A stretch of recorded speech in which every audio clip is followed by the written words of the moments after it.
Hey, welcome everybody to Pro Mindset Podcast. This is your host, Craig Domann. Today we have a politician in the house. This gentleman is by way of, I would call him, he's from Jersey, but I'm going to call him a Philly guy because that's where my brain is in South Jersey. Peter DelBorrello. Peter, welcome to Pro Mindset. Craig, how are you? Thank you so much for having me. Appreciate you. Okay, so, being a politician is about as popular as being like a police officer a few years back. What is your perspective, and how do you, like, when you wake up in the morning and you're like being fired up about what you're doing and the people that you're serving, how do you deal with that when there's so much noise about politics right now? Yeah, first of all, Craig, it's the way you say that is so true. I mean, people think of a politician as such a dirty word, but it doesn't have to be. There's actually great ones on both sides. And I've had the honor and pleasure to work with people on both sides, and I could tell you that firsthand. There's bad ones, right? Like anything else. But I think you have to wake up every day with the idea of three things: service, service, service. I wake up every day and I realize that my constituents need things, and I put everything else aside. And I always try to explain to them is I'm not trying to change their mind. I'm not trying to change or influence their vote. I'm trying to work for them, trying to meet them where they are. And, sometimes people start off with the first thing they say to me is, listen, I didn't vote for you, but I need help. It doesn't change how I'm going to help you. I'm still going to help. I'm still going to help you. It starts awkward when you start like that, but it doesn't matter to me. My job doesn't change. My job is still to serve you, no matter if you vote for me or not. Okay, so that's kind of a new twist. I think from my perspective, just from the public's perspective, it seems like the politicians are just looking for votes. They want the prestige of being in the office. They want the power, but I don't really get that warm, fuzzy feeling, at least in Colorado, that the politicians are actually working for the people. Well, there's a lot that aren't, and that's really the problem. You have a lot of noise. What you have on both sides right now, you have a lot of extremism, and that extremism is being the loudest voice because 70% of Americans agree on some of these top issues that really matter to people. And I think the problem is that you can't allow your politicians to only come out during election time. You need to see your politicians. No lie to you, I went to 3 or 4 events just yesterday alone. So in a given week, I can hit 15 or 20 events. I was at an event which would be right up your alley with Nick Foles on Friday night. So there's all these events to go to. People need to know, and from those events, right, these galas to the events where they're veterans events I went to yesterday, or kids football games. You need to be seen all the time. People need to know they can get a hold of you, and it's not just through Monday through Friday or through an email or through a they have to have your number. And I any social media that I do, I always give out my direct number. I always tell people to contact me, email me, text me, however you feel most comfortable, but they know that they can get a hold of me, and it literally is 20. Okay, so Peter, what's the deal with your uniform? We've met out in California. You got the red tie. You see how casual I am. Yeah. You got the white shirt. You got the American flag pen. What's your uniform? So, well, first of all, let's just say I put my dry cleaners kits through college. So I've always dressed like this.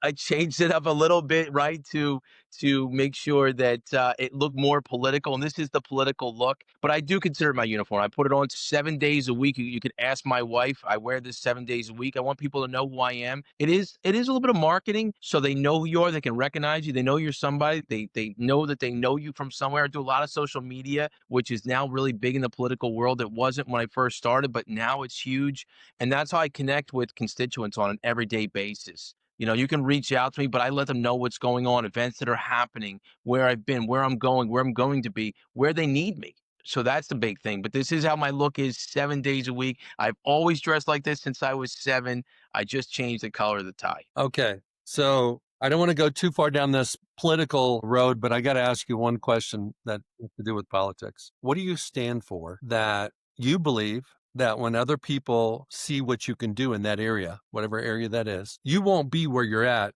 the end of this term? You'll continue to move up the political ladder, so to speak, to different and higher levels, because not necessarily because you're the best looking or the smartest, you got the best, you got a Harvard law degree or anything like that.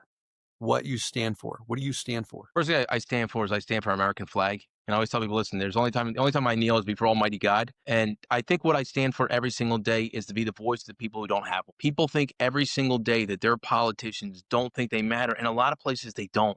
It is only about elections. I think I stand for those people each and every single day. I think I try to meet them where they're at. You can find me at food banks. You can find me ringing the bell. I have the only record for the Salvation Army of a person getting their finger stuck inside of my bucket. So I'm very proud of that record for the Salvation Army. But you can find me always giving back. And I think that's what separates me from other people. You can find me at different house of worships. So it's important to me to know where my constituents worship and what they find important. I mean, just 2 weeks ago, I was at a Diwali event with over 5,000 people celebrating. So it's very important for me to meet them where they're at, to find out where they're at in their lives. And that's what I think I stand for. I stand for our first responders. I stand for our police officers. I stand for teachers. I don't let people influence my decisions. I make my own decisions. I've said some things that I think some people, even a lot of our school boards, I don't like in direction that we're going. I stand for parents. I want parents to know what's happening inside of our schools. It's their children. They need to be a part of that. They need to know what's happening with their children. I'm a father of four amazing children, so I understand that firsthand, and I'm willing to listen to anybody that's willing to have those conversations. But that's what I think I stand for. That's awesome. You don't stand for something, you stand, it's very difficult for in leadership, regardless whether it's politics or business or sports. You don't know what your leader stands for. Very difficult for people to follow that person. Craig, I so agree with you. And that's what we have today. And then we were talking about earlier is that a lot of these politics have become political theater. They want to play to their base. I don't play to a base. I actually want to serve everybody. People ask me all the time, what party are you? Well, you're only a party on a ballot. And then you really have to represent everybody or you can't do your job effectively. I have to work with everybody because I have leaders on both sides in both parties. So at those different levels, I need them to work with me because I need to get things done for people. I put the politics aside because that's why people become so disenfranchised. They're tired of that. They're tired of those negative ads. Unfortunately, it happens every single year. We see it. There's billions of dollars that's spent on this. We have a big governor's race right now, and these guys are spending billions of dollars on trying to win. So you have to say to yourself, when people spend this kind of money, what kind of power can come with that job? So, and again, the other thing I think that you really have to do is you can't tell people who they need to vote for. I really do very few endorsements of any candidates. I really let people make their own decisions. I think that's what candidate represents you is what's most important to me. Okay, let's jump and dive right in head first. All right, let's do it. And your brother was on Yep. and did an interview, and we talked about the family business. Why don't you assume that somebody listening hasn't heard that conversation? Why don't you kind of set the stage for your family business and what happened? Yeah, so I'm actually third generation of a family business. It was our grandfather and then our father and then my brother and I. And we were in a business, we were in alternative financial services. So we did a lot with check cashing. We had pawn shops. We really had built a company. When I say we, really my father, my grandfather, and my uncle had really built a company. That company ended up stretching almost 150 locations over almost 15 states. So in the early years when we were growing up, our father worked a lot. And we were kind of home with our mom. I mean, our mom did a great job of letting us know that our father was working for us. He wasn't doing it for himself. So we kind of grew up in the industry. When we were old enough to reach the counter, you were there working. Whether you're pushing a broom, you were doing something. There was no grass growing under our feet in our house. My father felt hard work was really important. So did my grandfather. So did my uncle. So it was something that was really important. It was something that was taught in our family that you get up, you go to work every day, you work hard, you provide for your family. So we were taught that. As time went on and we kind of figured out what we wanted to do, that was the other thing too, is our parents were really great about what we wanted to do, where we wanted to go. I always wanted to be an entrepreneur. I always felt like business was important to me. So over time, what I did was I created companies that were kind of sister companies of what I knew. So that same client base, same kind of customer base. It seemed like they really know that pretty well. So we started a venture capital company and we started investing more into these businesses. And as time went on, we have an older brother who was involved in the business, and we kind of went our different ways in these sectors, right? So he ran one piece of it.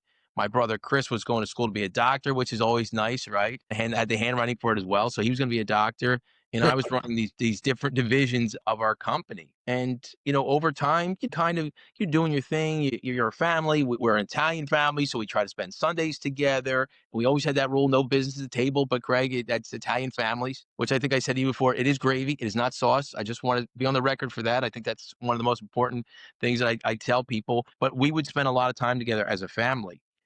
We had started this division where we were buying real estate. We thought real estate was really, especially the Philadelphia market, really seemed like it was going to take off. So we had started buying real estate. And that's what I was kind of taking up a lot of my time, because if you know anybody in that business, it's tough. And it's tough. We were buying both commercial real estate, and also residential. We had a lot of mixed use properties. So sometimes you have a lot of issues with that. So it was taking up a lot of my time. I wasn't involved in politics or anything like that. I only had one son at the time. So, just like any other day starts, the day starts. I think it was actually May 16th, 2016. And, I'm trying to convince my wife. I know you kind of heard this, but I was trying to convince my wife to go with me to go look at this new property. And I'm a kind of person, though, I take a lot of phone calls. I get a lot of phone calls. So she was not interested in taking that ride with me that day, but I did have to make some deals with her. And like I said, I consider myself a pretty good negotiator, but that was a really tough negotiation. But we went out and looked at this property. It really was a nice new property that we just purchased. It was a mixed use property. And afterwards, we were going to have lunch. And while we're having lunch, I got a phone call. And a phone call was from a business associate. And he said, listen, I don't know how to tell you this. He said, but I think your brother's embezzling from your company. And Craig, I got to be honest, it's one of those moments that you kind of pull your cell phone away and you look at it and you really can't comprehend what that person's saying. Because like now you're just in this world, this person has just dropped this thing on you that you never thought. My oldest brother and I were extremely close. I was the best man at his wedding. So it's not something, I'm a godfather to his children. So it's not something I ever thought I'd hear on the other side of the phone. But to be completely honest with you, things start clicking in your mind. Things start that you thought were odd at the time that maybe you let go because it's your brother or their behavior or things that they did, you kind of let go. It all starts to click. It all starts to click. You know, So, I just want to interject something there. yeah, Give you a chance to take a breath. It's almost like putting on prescription lenses yeah, or glasses, and you saw certain things, but you didn't know how it all fit together. And then you go to the eye doctor and they give you the corrective lenses or glasses, whatever it may be. And it's like, shoot, this is easy. This now makes sense. Okay, continue. yeah. So, Craig, you're absolutely right. And that's really what it was like. So, my wife could tell, she already had called the waitress over and told her that we're going to get our food to go. And I think I could still get choked up thinking about it, but I don't think we said anything the whole ride home. And it's really odd for me to be like that. First, as being a politician and then just being in business in general, it's not odd for me to not be able to say anything or have any words. And I remember, vividly, like literally pulling up our driveway and saying to her, "Hey, listen, I'm not going to be home tonight for dinner." And her saying, "Yeah, I know." And I remember saying something like, "Our lives are never going to be the same." And she said, "I know." And I said, "I love you." She said, "I know." And it just from that moment on, I knew that my life had completely changed. I knew that what life as I had known it was never going to be the same on so many levels. And people say, well, the anger, where does all that come in? All those emotions come to mind, not right away, right? Not right away that those come to mind, but they will come and they will be part of this journey. So you will have those moments that you're really, really angry. You'll have all those emotions. Get in the car, turn back around, drive back to Philadelphia. That's where our corporate office was, and head into the room where we keep all our records and just start opening up things and start looking at things and realizing at that moment that I realized that moment that my life had completely changed. I mean, we were not, I think, rich by any stretch, but we were not struggling at all. We were, I think we had a great life. My wife and I, we had really had built, we were wanting to have more children, but as you're looking these things over, that everything in your life was going to do, a 180, and it was going to completely change. And you knew that the relationships that you had that you thought were solid, that you thought were the cornerstone of your life were never going to be the same again. And they haven't been. So, for anybody listening that thinks that these family issues just kind of go away, they don't. How old was your oldest when that happened? So my oldest boy at the time was, let me see, he was just around probably he was probably 6 years old at that point. Yeah. So to kind of paint the picture to make sure everybody gets the drift here, you got three brothers that are privy to an organization, two of which are working in it. One of them is going to med school. Yeah. Fair? Okay, so Chris was going to med school. And then one of the brothers is watching the books, Yeah. cooking the books. Yeah. So what was the fallout? What was the fallout from his behavior after that? Because there's multitudes of fallouts. Let me give you three options. Yeah. You talk about all three if you want. The relationship in the family, like by and between the brothers, and even the cousins, your kids with his. So family's number one. Number two is like legal liability, like getting getting served with papers saying that you owe money, or you're tied into something that you didn't even know you were tied into. Yeah. And then the third one is just pure cash. Thought you had this and it wasn't there. Go for it. So all three come into play in this story, and I wish that they didn't, but they did. So the first one is the family fallout.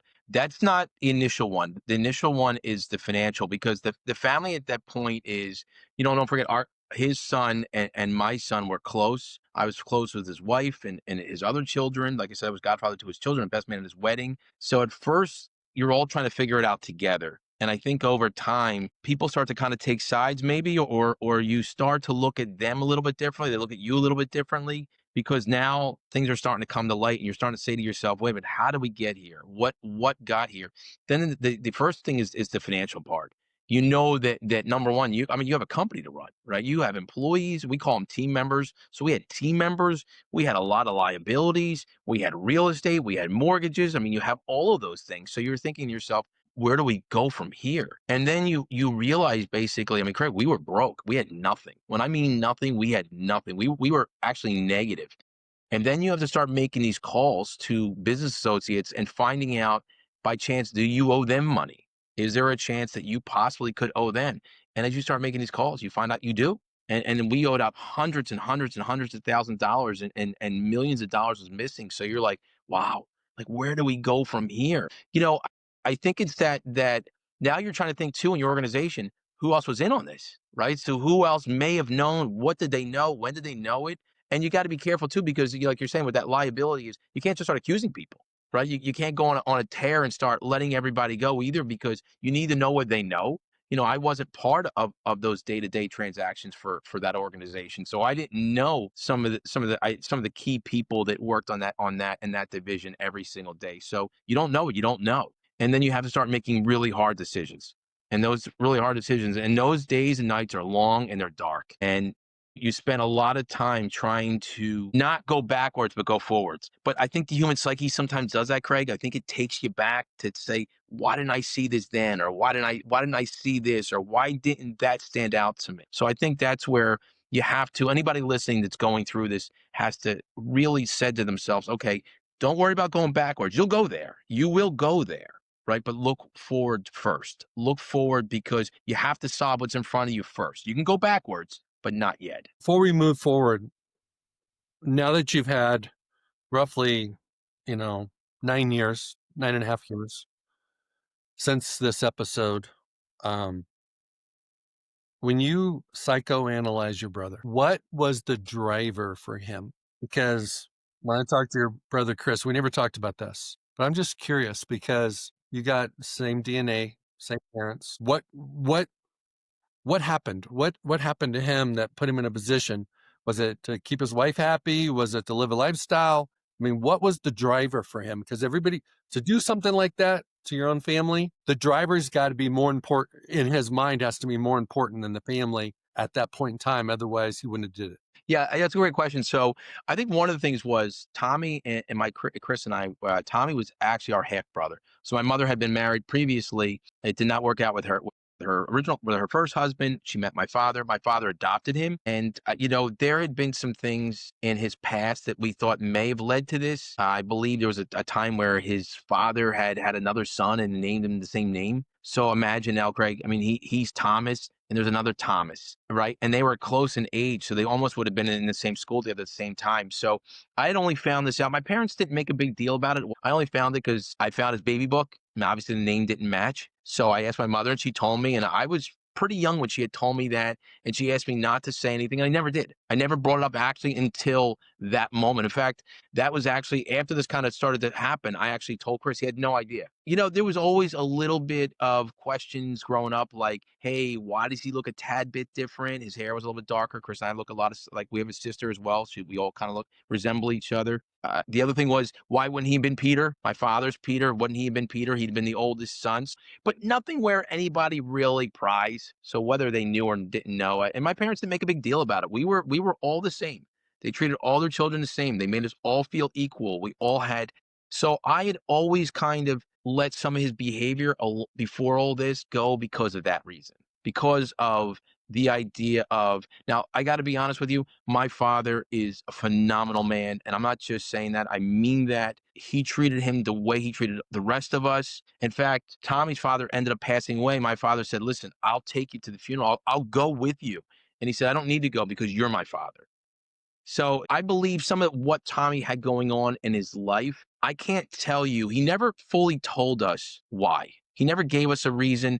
I'm sure finances is some of it. I mean, again, there was no money left. So we could never figure out what he spent all that money on. So there was a really severed relationship between his wife and myself and his children. Unfortunately, that's what happens. Like you said, family goes, has to choose to some degree. So I can't tell you what was in his mindset. I can tell you what I think, and I kind of gave you some of that background. I could never, he would never be honest that way. It would have been nice to know and said, hey, listen, the only thing that we were able to come up with was that he had a real hate for me that I never really knew. He had a real hate for me in the fact that growing up, apparently he wanted to be the same as Chris and I. He wanted to be no different than Chris and I, which he was never treated differently, but he, for some reason, felt that. I mean, Craig, this is crazy, but I remember I wasn't a great student. And I wasn't a terrible student, but I wasn't a great student. I really didn't like to do school that much. And I remember my parents, working with me on projects or whatever, putting my book bag, getting there the next day, and it wasn't there. And I remember going home multiple times. My mom saying, I don't understand what happened. I'm like, I don't know. I put it in my book bag. I showed up, and I went to a Catholic school. So the nuns, they couldn't hit you anymore. But my mom would, she actually stopped picking me up from school because every time they say, Mrs. DelBorrello, can I see you for a minute? And she's like, let me guess, Peter's like, yes. So I was always that student, but we could not understand. I mean, these things would just disappear. And it came out later on that he was actually going in my book bag and taking my work out and just trashing it. And, even came out later on and with business deals, like things that were on my desk, like he would go to my desk and take things. So he had a real hate for me that I never really knew. I'll be completely honest with you. I never really knew that. I didn't know that actually came out afterwards. And that only came out through Chris had told me that he had that conversation with him, that he had a real hate for me that I to this day don't know why, other than he felt like he wasn't one of us. And that's just something inside of him because that's not the way we grew up. I mean, I lived in the same house and my parents treated all of us exactly the same. So it wasn't that. It wasn't like sports. I mean, I'll be honest, our sister's the only athlete in the family. So the three brothers had no athletic ability whatsoever. I'm sorry, I know you're a big sports guy, but we didn't have it. I mean, my sister was the only, so it wasn't like I was this pro athlete so it wasn't like I was anything else other than just me. So some of that stuff did come out. So whether that motivated him more, but don't forget, I mean, it's a family business. So my brother Chris, my mom, my dad. I mean, you love my father so much, but you were able to strike him and wound him like nobody else could. So that plays into it, but there was probably something more on a deeper level that we just never found out. I would say there was. Hurt people. And what you described to me was a pattern of thinking, which led to a pattern of behavior that didn't have a reasonable explanation based upon the environment, but it had a very reasonable explanation inside Tommy's head. Well, and that's the only thing that we can kind of really all agree upon is there was definitely some kind of anger there. He's since gotten divorced, and unfortunately, I don't see his children. I am there. They're my constituents, and if I see them, I try to speak to them. But unfortunately, that relation was kind of severed. Not on their part, because let's be honest, kids are innocent. Kids are innocent in all this. It is not that I will speak to them, and they're still my nieces and nephews anytime.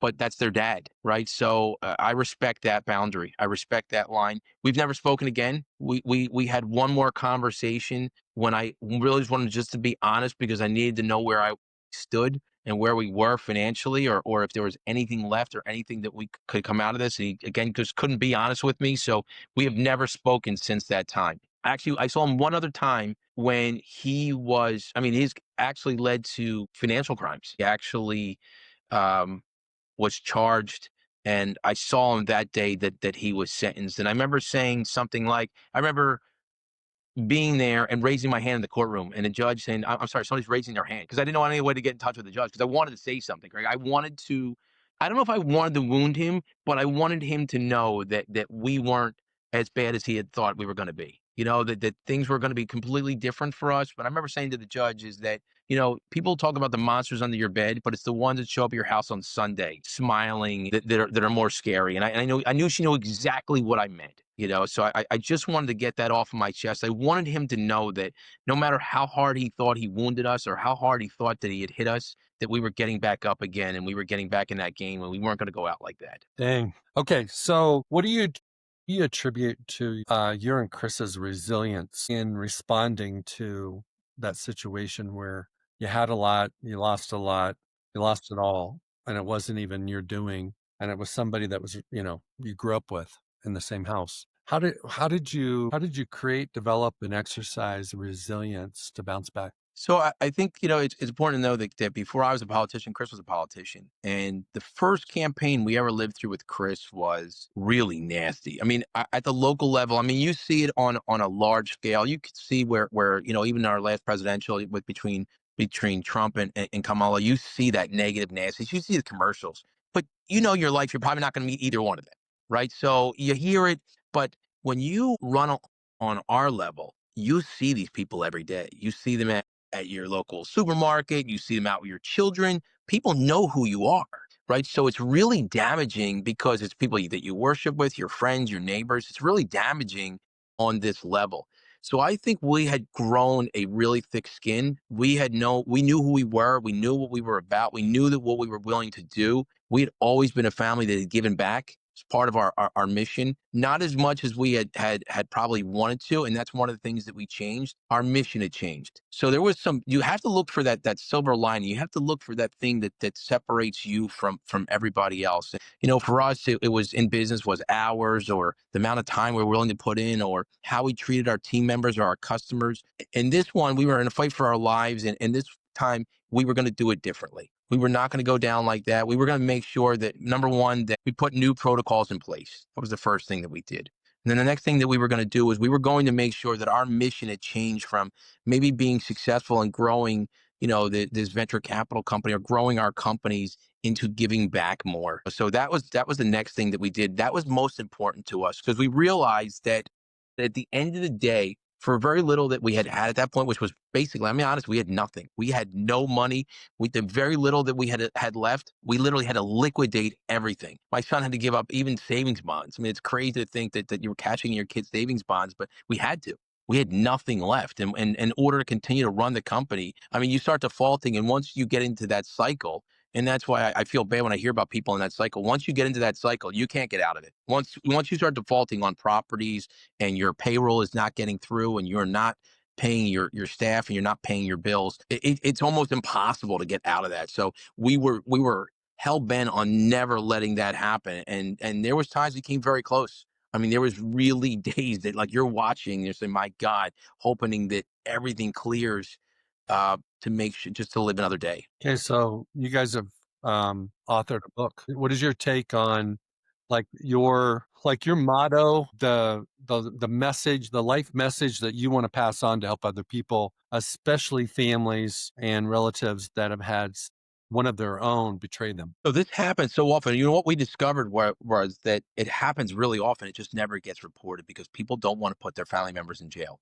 or people don't want to put their family members and have these battles. But it happens in some of America's biggest companies and some of America's smallest companies. So and everybody in between. So it happens a lot more than people actually report. I think the first thing you want to take away with is number one, know who you are and know where you want to be. Understand that your life is going to change and that's okay, right? It's going to change. And maybe you can't take vacations and things are going to change. So the one thing that I think Chris and I were both very thankful is we have really great wives, his wife, Trish, and my wife, Megan, and we relied a lot on them. They understood. So they picked up that burden while we were in that office in what felt like days at a time.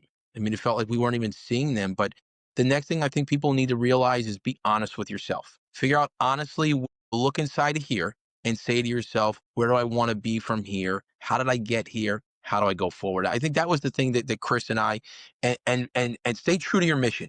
So stay true to your mission statement, get that new mission statement, look at that, understand that. And that was kind of what the book was. We were trying to help people who have been in this situation or are going to be in this situation because there's people right now, Craig, that are in this situation and don't even know it. They have no idea that this is actually happening within inside of their businesses. And the thing is, they don't know is that it's a family member, it's a brother, a sister, a cousin, and this rips families apart. I mean, it is so, it leaves generational wounds because it really puts family against family in a way that you've never seen before. So I think the first thing is to get a new game plan, understand that, maybe buy our book, but understand that you really, I'm kidding, but understand that it's not the end. The end is when you say it's the end. And that's the biggest thing is that Chris and I were so focused, so laser focused on realizing that that was not going to happen to us. Because that's truly, I believe, that family member's ultimate goal, right? Because if it wasn't, if that wasn't Tommy's ultimate goal, if his ultimate goal wasn't to take everything that we had and destroy us, then what was it? You kind of hope that's their ultimate goal, because if it's not, then you really have to question what it was for, right? Because the money only goes so far. I mean, and now that you've destroyed that reputation, whether you think so, the other thing is don't be embarrassed. We knew it was going to hit the papers. We knew it was going to be a big topic. We knew that people were going to find out. We always held our head up high. Don't be embarrassed when people ask, what happened. I was very honest with people. I had nothing to hide, because when you de-weaponize something that people are going to use as a weapon, it doesn't really work too well. When you know who you are, they can't use that against you. We knew it was going to come out in campaigns, and they have, but it's okay. It's okay. I knew that was going to be a topic of campaigns. I knew they were going to say that against us, and I just never let it bother me. Okay, let's jump into 2025. When's your term up on your current office? So my term is up. If I rerun, I would have to run next year. My term will be up. Okay. Don't know if you are or not based upon what you just said, but how can you use this unfortunate situation as a positive in connecting to the constituents that are all struggling with something? Yeah, so listen, I run the gamut of having a district that has extremely wealthy people, people in the middle, and then people at the lowest end. So I get to see people on every single day in every aspect, or every aspect of their lives, right? So that's the wonderful thing. I say to everybody every day, you wake up with two questions: to be part of the problem or to be part of the solution. If you ask yourself those two questions every day, they'll guide your life. You'll figure out where you go and where you belong. As far as rerunning, I would love to serve people again. I do think it's a job of service. I truly do understand that. I think the greatest service puts on a uniform. That's the greatest service in our nation, in our world. I'm fortunate to represent a lot of veterans. I'm fortunate enough to represent a lot of Gold Star families, a lot of people that I think have made the ultimate sacrifice. So I think me as a person, every day, I think that's the two questions I tell my children you ask yourself. And I do ask myself those two questions every single day. Have you forgiven your brother? Great question, Greg. I never got that question before. I think it depends on the day. I think it depends on the day. I no longer am angry, but I will never forget. Will I ever speak to him again? No. And I know a lot of people, and I know actually, I think you said you should speak to him again. And I think the problem is that the wound is very deep. And unfortunately, the litigation and things that came after that were extremely costly on a financial basis. And I think that person has to be sorry as well. That person knows I'm pretty easy to get a hold of. I mean, if you Google me, my name will pop up, my social media will pop up. You can get a hold of me. If there's something that I did wrong, I truly felt that I wronged him. And Craig, I got to be honest, for all the things I've done in my life, I don't really do well at hurt people. I just not my way, right? And even when I create laws, I always try to think about the person it's going to affect. It's not about my agenda, it's about their agenda. But he could reach out. He could reach out. He probably won't get an answer. But, email is powerful. You figure if you send an email, most people will read it. It could be an apology, but he's not really sorry. I think he's really just sorry he got caught. I don't think he's really sorry as a person, because there was times that even in some cases we've been involved in, he was asked to testify. He could have said, hey, listen, I was a lone wolf. I did this on my own. He chose not to. He chose to, basically take the Fifth Amendment, which is his right to do so. But at the end of the day, and I feel most sorry for my father, my mom. I think my mom and dad have really been affected in ways. I mean, because at the end of the day, it's still your son. I mean, you even see some of these on these Netflix specials. They have these ones even about serial killers, and the parents, it's still their child, right? It sounds so crazy, but as parents, we know that love you have for a child. They wound you, but they're still your child, and I think that's because that bond is so great. I mean, my kids do say, my son cut up the couch the other day with a pair of scissors. Angry, Craig. I gotta be honest. It's a new couch. But, he melted my arm when he said, sorry, but so I think because he's not really sorry, it's never fully ever going. Let's go back and touch on your mom and dad again. So your pops, really built up the business and Tommy tore it down. Yeah. What impact, and probably in the moment, you were just thinking about you. I mean, I would be just thinking about me, just trying to survive and take care of my family and my wife and my marriage and my kids and future kids and things of that nature. But now that you've had almost 10 years, what has been the negative consequences on your pops? Well, I think it's the loss of a child. I mean, he kind of estranged himself from my parents, and I mean, it's cost them most of everything they've had. Their lives have changed in ways they can never fix. I think he's never fully apologized to them. I mean, he gave my mom some basically half-ass letter that was basically, I think he was required to by court to write. I don't even think, and you can read the letter. She read it to me one time, and it was basically never mission of guilt or basically still playing the blame game. And it almost seems like he was very careful because he thought that letter might be used against him maybe someday in court, something along those lines. So I don't think I think the long term for parents is that they're always your children, but they have to have remorse, right? I mean, we grew up with that. We had consequences growing up, but we weren't just allowed to just run free.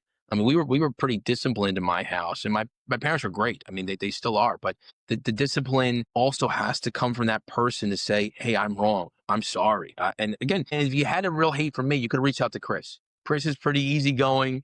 He's always been that way. He's always been the heart of our family. So he could have reached out to Chris and he didn't. So, because I think he's really just not sorry. I don't think he's sorry about any of this. I don't think he ever felt bad about it. I think he felt bad that the money train stopped, right? And whatever he was doing, I think that came to an end.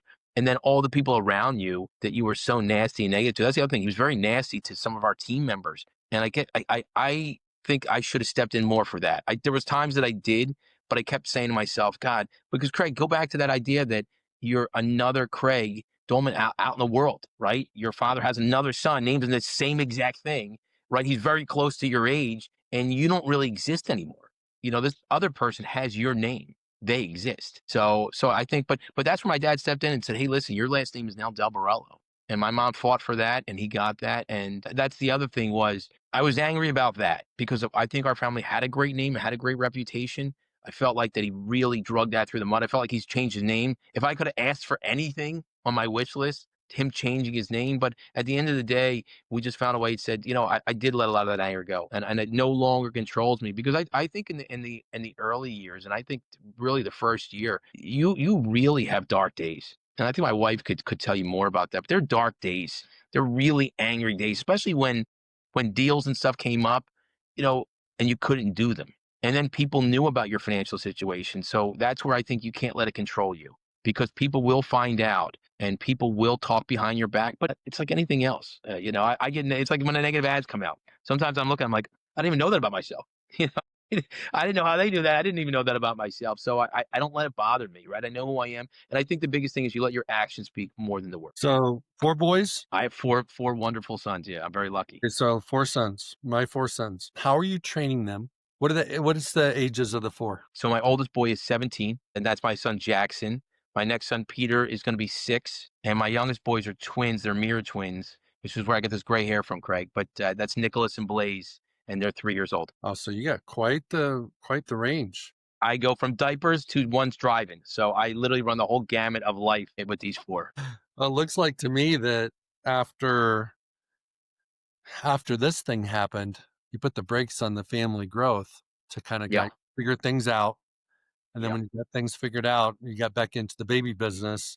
So you got 3 kids under 6 and you got yeah. one over 17 and you've got a big old mess that happened 9.5 years ago, right? Yeah, and it was hard to explain that to him because him and Tommy's son Tommy were close. So it was really hard that the 2 cousins were pulled apart from each other. They went to the same school and everything. So I mean, you start changing everything in your life because you really at that point don't even want to run into them. Because you do have some of that where you're saying to yourself, you still don't know where those next moves are going to be, right? And you just want to kind of distance yourself from that. And as much as you think that litigation is going to happen, it's going to happen. Fortunately, that's been a big part of this, not from him or anything, but from the people that were wronged. And you understand that, and you try to make it right, and we did. We've said that along the way. We were involved in things that had nothing to do with us, and that was one of the biggest things is that you're fighting cases that have nothing to do with you. You had no parts of that business. You had nothing, no part of that, and you're trying to fight for something, and that's where I think the legal system is a little bit messed up. It's one thing that when constituents come to me, that's one thing that it's stacked against people. It doesn't matter what party you are. The legal system is stacked against you. It really is, and a lot of constituents that are sometimes on the lower tiers, they're going to get the shaft. They're just not going to get that representation they deserve, and sometimes the public defenders and some of these cases are just not enough. I mean, you're looking at serious charges. So one thing that Chris and I decided to fight for was the Innocence Project. We got involved with the Innocence Project. It was something that was really important to us. We got to know, and we got to go to some of their events. And Craig, these are people that have been in jail for 20 and 30 years that are completely innocent. And some of the charges were like, they would take the testimony of a woman who was hooked on heroin, who was like 200 feet away, who couldn't possibly identify this person, and the only evidence they had was this was a Hispanic gentleman, this was a white gentleman, this was like no description of the person, no, like the person was nowhere near the area, and they convicted people on that evidence, and it was really sad. So the Innocence Project is a great project. We're very involved with them. We feel like, but I can tell you though, when you meet these people, and one of them that we met spent almost 40 years of his life in prison, 40 years. He really wasn't as angry as you think. I got to be honest with you. Sometimes we get mad about a Starbucks line, but the idea that this guy spent 40 years, the best 40 years of his life. I mean, you come out, right? Sometimes your parents are dead. Sometimes your children are full grown. Sometimes you didn't even have children, right? Because you went in so young, but they didn't let them stop them. I mean, everyone that we met that was truly innocent, because the people are like, what about the ones that are guilty? Yes, there are people in jail that are guilty, no doubt about that. But these are people that they have taken the evidence, they have studied the evidence, that people have recanted their stories, and really they've been able to walk free, but they don't let that stop them. They realize the best days of their life are ahead. And that's how you have to look every day. I tell my constituents, the best days of your life are ahead, right? So, because sometimes you're behind, but it's what you do from that point that makes all the difference. So that's what I hope people learn from this. One thing that just popped in my mind is the idea that, if you went to a prison and you watched them play basketball, lift weights, do all the things they do during like quote unquote recess, physical fitness time, most likely the ones that are innocent have a different countenance than the ones that aren't. Yes. The people that really don't belong there, Yes. maybe the first X period of time, they're angry and, resentful. But after a time, it's like, I didn't do it. I didn't do it. I didn't do it. And that was one of the things that I learned about the legal system is it's truly unfair in a lot of cases. And a lot of times these people, if you're from certain backgrounds, you do not get the best representation. You are not getting the best attorneys money can buy. And people are not looking in your story the way they should be. And a lot of these, when they tell the story, especially the Innocence Project, and I think every state has a chapter, and I think so far they were able to free like 40 or 50 people that were doing like life terms. I mean, they go in as juveniles, as children, and spend their best years of their life in prison. But tell you, Chris and I met a lot of them, shook their hands, and really they don't feel that way. And sometimes you hear about these cases, people are like, yeah, but they come out and they get these $1 million settlements. So what? You cannot put a price on time. There is nobody that can create any more time. It is the world's greatest commodity. There's never enough of it. For $1 million or $2 million, 40 years of my life, I'll take 40 years of my life. But they come out and they realize that they have some time left, and it's not completely over. So, and that's the things that we really got involved with. We really started getting involved with things. I got involved with Gold Star families, and that was something that's truly important to me. The idea that their children have made the ultimate sacrifice, and remembering that we say their names and that we realize their sacrifice, because above anything else, that's what we had. Chris and I did have our health, right? And as dark as things got, we had our health. We had our children. We had our wives. We weren't completely shattered. We were broken. And it took time, but we weren't to the point of where we said, like, even to the point where we said, hey, we just want to end this. We're just done with this life. That never came to mind. And we just said to ourselves, now how do we go from here? Can you, being a sports guy, understand that? Hey, you're down. It's halftime, but how do you come back? It's a Super Bowl. How do you make those plays? How do you win this game? How has this whole affair impacted your relationship with your brother, Chris? So Chris and I were always close. We're complete polar opposites, even the way that we govern. We talk about that a lot. We actually took a ride. We were coming out to see you when we were coming out to California. A woman was riding with us. We had a ride share, and the woman was talking, and she actually remembered Chris from his days as a politician, like 15 years. She's like, weren't you the youngest? And I'm like, So we both have the same love of things, but we're different in a lot of ways. And I think that's how our relationship grows. And we both see things differently, and both bringing that to the table is important. We can both say, I see it this way, I see it this way. Then we try to come in the middle and say, okay, how do we see it together to further our plan? Or how do we do it together to make sure that we have the same goals? We've definitely changed the way we do business. We talk more often. I think it brought us closer together, although I think we were always close. I think it brought us even closer together. I mean, we speak several times a day. Now Chris enjoys his life. And I think you realize what you can do without. Although I think we were doing way better before. I mean, when you take a life of politics, as as an honest politician, your income goes way down, way, way down. But I've never been more happier. I think Chris is a teacher again. He's taken a major pay cut, but I also think that he's way happier. I think our lives, you realize, I love that show, Tiny Houses. And as you move into a tiny house, you realize all the things you really don't need. So I think that's been one of the biggest things for both of us, realizing the things that we can do without, and nothing against anybody who wants that stuff. It's okay. It's okay if that's important to you, that's what you want. But for us, we've changed that, and our value system has completely changed. And it's more about helping others than anything we could ever do for ourselves now. Peter, thank you for being on Pro Mindset today. If Appreciate someone you, Craig. wants to find you, I know they can look you up. DelBorrello is not a very common name unless No. in the Italian community. Yes. They can find you, but is your book out yet? The book is not out yet. No, we're still in that phase of just finishing a couple of things. Right, we're going to have that out real soon, but the book will be out soon. But if you go to any major social media, just Google Councilman Pete DelBorrello, and you'll find me. I do post multiple times a day, but really great stuff. Really stuff. It's really stuff. You're not going to find anything political on there. You're not going to find me endorsing anybody. You're going to find out really great things about really things that are just happening, not just in New Jersey. I'm fortunate enough to be invited to events all over. Like I said, I was just at an event Friday night with Nick Foles. So I get to be with a lot of great people. So I really try to share that. I also have a new podcast myself called Councilman in the Car, where I do a lot of great interviews with a lot of great people. So I'm really excited about that. And hopefully, as I said, it's after the kids are out of the car and it's all cleaned out, because with the 4 kids, your car gets a little messy. But after that, it'd be great. Peter, thank you so much for being on. I want to thank everybody for listening. I hope you learned something about overcoming adversity, especially when it's right at home. Appreciate you, Craig. Thank you so much for your time. Bet. Have a great day. Bye. Hey, it's Craig Domann, the host of Pro Mindset Podcast. I want to thank you for listening or watching today's show.